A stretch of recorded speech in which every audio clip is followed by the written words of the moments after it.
নমস্কাৰ সকলোকে স্বাগতম জনাইছো অনুগ্ৰহ কৰি চেনেলটো সাবস্ক্ৰাইব কৰিবলৈ নাপাহৰিব গতিকে এই ভিডিঅ'টো সম্পূৰ্ণৰূপে চাওক আপোনালোকৰ ITI ইলেক্ট্ৰিচিয়ানখিনি ডিপাৰ্টমেণ্ট পাৱাৰ আহিছে কিন্তু আপোনালোকে ভাবিছে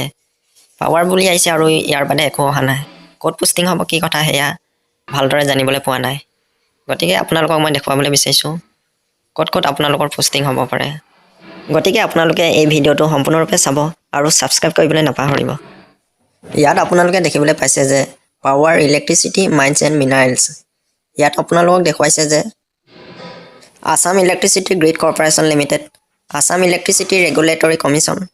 Assam hydrocarbon and energy company limited Assam mineral development corporation limited Assam power distribution company limited Assam power generation corporation limited Assam power project development company limited directorate of geology and mining inspectorate of electricity IC গতিকে এইবিলাকৰ আণ্ডাৰতে আপোনালোকৰ posting হ'ব গতিকে চিন্তা কৰাৰ কোনো প্ৰয়োজন নাই আপোনালোকক আকৌ ভেৰিফিকেশ্যনৰ কাৰণে মাতিব পাৰে চ' আপোনালোকে অপেক্ষা কৰক কেইদিনমানৰ কাৰণে